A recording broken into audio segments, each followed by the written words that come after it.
Bismillahirrahmanirrahim. Elhamdülillahi Rabbil alemin. Ve eşhedü en la ilahe illallah vahdehu la şerike leh. Ve eşhedü enne Muhammeden abduhu ve resuluh.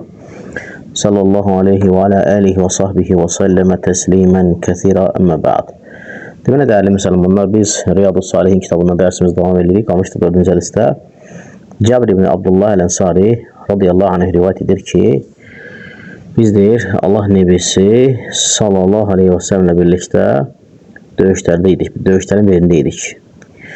Və o buyurdu ki, həqiqətən də Mədinədə elə kişilər var ki, siz hansı yolla getdikdə və ya hansı bir vadini keçdikdə, onlar da mütləq sizinlə bərabər idilər. Yəni, savabda şərik idilər. Onları sadəcə cihada gəlməkdən nə saxlamışdı? Xəstəlik saxlamışdı. Başqa bir rivayətə keçir ki, yəni mütləq savabda sizə şərik oldular, Müslim rivayətində. Həmçinin Buxarinin rivayətində keçir ki, sahabə deyir ki, biz Allah nəbisinin Tabuk döyüşündən qaydanda o buyurdu ki, həqiqətən də arxamızda Mədinədə elə bir insanlar qaldı ki, biz hər hansı bir dağ keçidini, vadini keçəndə onlar da bizimlə bərabər idilər.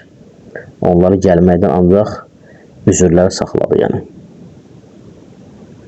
Və bu hədisin mənası ona dəlalət edir ki, yəni insan bir salih əmələ niyyət edərsə və lakin onu o salih əməl etməkdən bir şey saxlayarsa, ona niyyətinin əcri yazılır. Amma insan bir əmələ daima edirsə, daima bir əmələ edirsə və daima etdi, hansı ki onun adətindən də o əmələ daima edir. Qadir olduğu zamanlarda həmişə o əməli edirsə, salih əməli və aciz olan zamanlarda, xəstə olan zamanlarda o əməli etməzsə, ona tam əməlin savabı yazılır, kamil şəkildə. Çünki Peyğəmbərimiz sallallahu aleyhi ve sellem buyurur ki, başqa bir hədisdə, oxuyacağım hədis Buxarda keçir, cihad bölümündə buyurur ki, İzə mərdəl abdu əv səfərə kutubə ləxu mithlu mə kənə ya'məlu muqimən sahihən. Yəni, qul xəstələnəndə, yəni bir insan xəstələnəndə, səfərdə olanda, o muqim olanda etdiyi əməli, sağlam olanda, muqim olanda etdiyi əməli edə bilməzsə, ona həmin əməlin savabı yazılır. Yəni, bir insan sağlam olanda, səfərdə olmadığı müddətdə etdiyi salih əməli səfərdə və xəstəliyini zaman edə bilməzsə, ona tam şəkildə onun əcri, mükafatı, savabı yazılır. Ona görə mümin daima xeyri arzulamalıdır və xeyrə həris olmalıdır. Və əgər bir insanın adətindəndirsə daima bir xeyr əməl etmək və bəzən xəstələndiyi zaman, aciz olduğu zaman edə bilməzsə, ona etmiş kimi savab yazılır. Misal üçün, bir insanın adətindəndir ki, necə Şeyx Muhammed Salih ibn Hüseymin misal gətirir ki, bir insanın adətindəndir ki, məscidə cəmaət namazlarına gedir daima və bir gün xəstələnir, gedə bilmir və yaxud da yatıb qala gedə bilmir və yaxud da bu kimi hallar baş verir, gedə bilmir. Ona, həmin insana cəmaət namazına getmiş savab yazılır. Yəni, namazı evdə qılsa da cəmaət namazının əcrini qazanır. Və yaxud da Şeyx ibn Hüseymin başqa bir misal çəkir ki, bir insana misal üçün adətindəndir nafilə namaz qılmaq, duha namaz qılır, yaxud gecə namaz qılır. Hər hansı bir səbəbdən qıla bilməzsə, xəstələndiyi zaman, səfərdə olduğu zaman o əməlin tam şəkildə əcri ona yazılır. Misal üçün, bir insanın adətindəndir hər aydan 3 gün oruç tutmaq və səfərə getdiyi zaman tuta bilmədiyi zaman ona orucun əcri yazılır tam şəkildə. Ona görə insan daima mümin çalışmalıdır ki, niyyətini daima düzəltsin və ixlaslı olsun əməllərində və amma bir insanın adətindən deyilsə bir əməli etmək və salih əməli etmək, onun adətindən deyilsə hər hansı bir əməli və o əmələ niyyət eləyərsə, sonra edə bilməzsə, niyyətinə görə əcr qazanır. Buna da dəlil nədir? Buna da dəlil sahabələrin hansı ki, məşhur hədisdir. Allah Rasulundan gəlib soruşurlar ki, Ya Rasulallah, səbəqənə əhlud-duthur bid-dərəcətil ulə. Ey Allahın Rasulu, mal əhli, yəni zənginlər bizi ötdülər, bizi qabaqladılar savabda, mükafatda, əcirdə. Dərəcədə bizi qabaqladılar. Onların sədəqə verirlər, qul azad edirlər, xeyr əməl edirlər, bizi qabaqladılar. Allah Resulullah deyir ki, sizə xəbər verin, elə bir şey xəbər verinmi ki, ona etsəniz, yəni sizdən sonra gələnlərdən heç kimsə çata bilməyəcək. Yalnız sizin kimi belə əməl edən sizə çata bilər. Və dedilər ki, nə ilə? Dedi ki, Allah Resulü, Hər fərz namazının arxasıca 33 dəfə Subhanallah, 33 dəfə Elhamdülillah, 33 dəfə də Allahu Ekber deyin. Və bir müddətdən sonra bu zikri zənginlər də etməyə başladılar. Və sonra gəlib həmin o kasıb sahabələr dedilər ki, ey Allahın Resulü, artıq bunu o mal əhli, zəngin sahabələr də deyirlər. Və Peyğəmbər sallallahu əleyhi və səlləm həmin vaxt dedi ki, "Zəlikə fadlullah yu'tihi men yəşə." Bu Allahın artıq lütfüdür. Allah istədiyinə verir. Yəni demədi ki, siz əcrdə onlarla bərabərsiniz. Hansı ki o sahabələr niyyət edirdilər ki, bizim də xeyrə malımız olsaydı Allah onu xərcləyərdi. Buna baxmayaraq niyyətlərinə görə savab qazanır. Allah Subhanahu demədi ki, siz əməldə onlarla bərabərsiniz. Yəni niyyətinizə görə. Sadəcə dedi ki, bu artıq Allahın lütfüdür. Və həmçinin bu hədis bizə işarə eləyir ki, insan Allah yoluna çıxdığı zaman və Allah yolunda olduğu zaman harda olarsa insan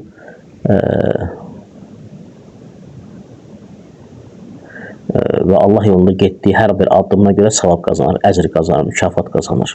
Hər hansı bir yolda gedərsə və ayağı toza bulaşarsa Allah yolunda əcr qazanır atdığı addımında.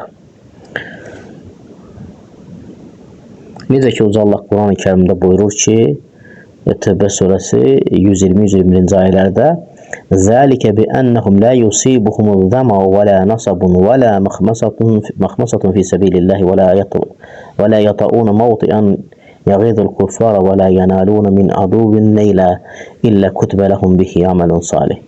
İnnallaha la yudhi'u ecral muhsinin və la yunfiqun nafaqatan saghiratan və la kabiratan və la yaqta'un vadiyan illa kutiba lahum liyajziyahumullahu ahsana ma kanu ya'malun." Allah Subhanahu buyurur ki, Mədinə əhalisinə və onların ətrafındakı bədəvilərə döyüşə çıxarkən Allahın Rasulundan geri qalmaq öz canlarını, onun canlarını üstün tutmaq yaraşmaz. Çünki Allah yolunda onlara üz verən elə bir susuzluq, yorğunluq və acılıq, kafirləri qəzəbləndirən elə bir atılmış addım, düşmən üzərində qazanılan elə bir uğur yoxdur ki, onların müqabilində onlara yaxşı əməl yazılmasın. Həqiqətən də Allah yaxşı iş görənlərə mükafatlarını pus etməz. Allah onların nə etdikləri əməlləri bilir və onların xərclədiklərini də bilir və Allah yolunda sərf etdiyi hər bir şeylər bilir.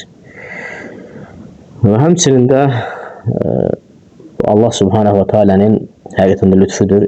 İnsan bəzən xeyir əmələ niyyət belə edərsə, onu etməsə belə ona görə əcr qazanır. Edərsə isə onun əcri daha da böyük olur. Sonra müəllif bu fəsildən 5-ci hədisi gətirir. İmam Nəvəvi rahmehullah hədisi rivayət edən Əbi Yazid Ma'an ibn Yazid ibn Əxnas, yəni atasından, o da babasından hər ikisi sahabə olublar, rivayət edir. Və Əbi Yazid deyir ki, atam deyir, bir neçə dinar, yəni sədəqə çıxartdı və onu gətirdi, məsciddə bir kişinin yanına qoydu. Və mən də getdim, onu götürdüm. Və gəldim evə, atam dedi ki, vallahi deyir, mən o sədəqələri sənin üçün qoymamışdım. Və atam deyir, atamla mübahisə etdik. Və sonunda gəldi Allah Rasulunun yanına, sallallahu aleyhi ve sellem yanına. Allah elçisi atama dedi ki, "Ləkə mə nəvəytə ya Yazid." Ey Yazid, sən etdiyin niyyətinə görə əcrini qazandın. Və ləkə mə əxəstə ya Ma'an. Ey Ma'an dedi, sən də götürdüyün sənindir, yəni. Götürdüyün sənindir, yəni halalındır. Bu hədisi də İmam Buxari rivayət edib. Bu hədisi müəllif zikr edir. Ma'an ibn Yazidin qissəsini, atası ilə olan qissəsini. Hansı ki, gətirir, məscidə dirhəmlər qoyur, sədəqə eləmək üçün kasıb sahabələrin yanına, oğlu gedir, onu götürür. Və sonda atası ilə arasında olan mübahisəyə görə gəldir Allah Rasulun yanına. Allah Rasul bəyan edir ki, atasına və Yazdə deyir ki, sən deyir, nəyə niyyət etmişdinsə, onun savabını qazandın. Oğluna da deyir ki, sən də götürdüyünə görə, o götürdüyün sənindir, yəni sənin halalındır. Demədi, qaytar. Ona görə bu hədis dəlalət edir ki, əməllər niyyətlərə görədir. İnsan bir xeyir əmələ niyyət edərsə, hasil olarsa, savab qazanır. Və həmçinin də bəzən niyyətindən qeyri şey hasil olarsa da belə, o savabını qazanır. Yəni, misal üçün, sən niyyət eləmirsən ki, aparıb kiməsə verəsən və sonda gedib başqasına da çatsa, artıq sən niyyətinə görə savabını qazanırsan. Bu hədisi İmam Nəvəvi rahimehullah gətirməkdə əsas bildirmək istəyir ki, əməllər niyyətlərə görədir və insan niyyətinə görə əcri qazanır.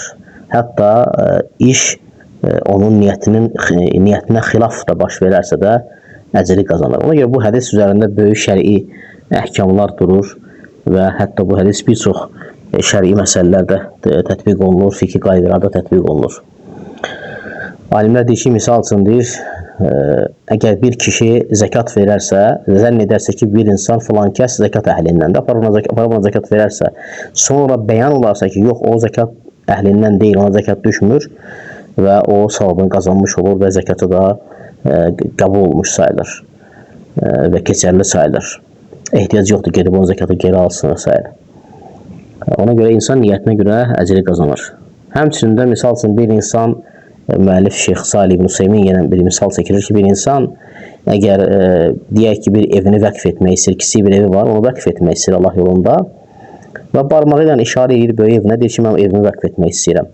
Yəni barmağının işarəsi, işarə etdiyi böyük evi göstərir, amma əslində niyyətində kiçik evini vəqf etmək istəyir. Və barmağının işarəsi nəyisə dəyişmir, yəni əsas nədir? Qəlbində etdiyi niyyətidir. Və yaxud da misal üçün növbəti bir misal çəkir Şeyx ibn Useymin, deyir ki, misal üçün bir insan cahildir, ümrə ilə həccin fərqini ayıra bilmir və insanlarla həcc eləyir. Təbii ki, təməttü həcc edəndə insan birinci ləbbeyk Allahümmə umratan deyir. Sonra isə həccən deyir. Bu insan gəlir miqata çıxdanda deyir ki, ləbbeyk həccən. Və hansı ki, ümrə eləmək istəyir, amma deyir ki, ləbbeyk həccən. Və niyyətində ümrə eləyir, amma dilində isə ləbbeyk həccən deyir. Yəni, bunun ümrəsi səhihdir, baxmayaraq ki, bunun ləfsdə xəta etsə də, lakin niyyətində nədir? Ümrə eləməyə qəsdi var. Ona görə də yəni, əsas əməllər niyyətlərə görə götürülür. Növbəti bir misal çəkir Şeyx Salih ibn Useymin. Bir insanın misal üçün zövcəsi var, rəsmi nikahda deyirlər. Bu zövcəsinə demək istəyir ki, əntə talik, yəni sən boşanmışsan. Yəni rəsmi nikahda deyilsən mənə, bunu demək istəyir.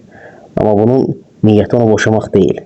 Ləfs sanki sən boşanmışsan deməkdə sanki səni boşadım kimi çıxır, amma əslində onun niyyəti nədir? Yəni sən rəsmi nikahda deyilsən mənə, bu demək istəyir. Ona görə əsas insanın niyyəti götürür. O cəhətdən də bu hədisin çox faydaları var və bir çox fiqhi məsələlərdə tətbiq olunur, istifadə olunur.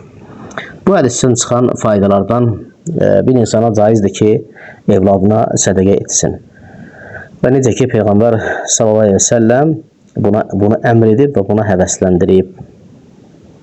Və Abdullah ibn Məsudun zövcəsi Zeynəb sədəqə verir malından və Abdullah ibn Məsud deyir ki, mən və bizim evladımız bu sədəqəyə daha layiqik. Və zövcəsi isə deyir ki, yox, yəni bunu aparıb fəqirlərlə vermək istəyir. Və gəlirlər Allah Rasulunun yanına, Allah Rasulü buyurur ki, Sədəqə ibn Məsud, yəni ibn Məsud doğru dedi. Zəvciki və valədiki əhəqqu mən təsaddaqət aleyhim. Və sənin zövcən də, həyat yoldaşında, yəni ərində, evladında sədəqə verilməyə daha layiq olan onlardır. Ona görə yəni bu hədis dəlalət edir ki, bəli, insan evladına caizdir, sədəqə verə bilər. Həmçinin hədisdən çıxan faydalardan insan öz evladına zəkat verilməsi də caizdir. Lakin bir şərtlə ki, vacibi üzərindən düşürtmək niyyəti ilə bunu etməsin. Misal üçün sağ cibinə götürüb sol cibinə qoymuş kimi olmasın. Və müəllif burada bir misal gətirir. Deyir ki, misal üçün insanın zəkatı var və vermək istəyir və o evladına vermək istəyir. Və həqiqətən də öz maddi imkanlarından evladının ehtiyaclarına qarşılaya bilmir. Belə halda misal üçün şəriət ona icazə verir zəkatı verməyə. Yəni əgər ata evladının misal üçün ata evladının borcu var, ata evladının borcunu ödəmək üçün zəkat verərsə ki, oğlunun borclardan qalxsın, borcu ödənsin və zəkatdan belə halda pulu verə bilər. Bunun icazəlidir. Heç bir maneə yoxdur bunda. Çünki evladı insanlar içərisində ona ən yaxın olandır. Bunun üzərində düşən ən vacib odur ki, evladının borcunlardan qaldırsın. Və lakin burada məqsədi zəkat evladına halaldır deyə bunu verərsə ki, yəni vacibli üzərindən düşürsün. Onsa evladıma da halaldır da, evladıma da düşür deyə ancaq ona verərsə, bu doğru deyil. Yanaşma doğru deyil. Birincisi insan çalışmalıdır ki, öz maddi hesabından evladına xərcləsin. Yəni insan öz qazancını evladına xərcləsin. Və lakin bəzən insan müəyyən durumu varsa, hansı ki öz qazancı ilə o sıxıntılarını aradan qaldıra bilmir, belə halda zəkatından verə bilər. Lakin yenə də deyirəm, məqsəd burada vacib üzərinə düşürtmək olmamalıdır. İnşallah buna kifayətlənirik. Subhanakallah bihamdik, əşhədu an la ilahe illə ənt, əstəğfiruka və atubu ileyh.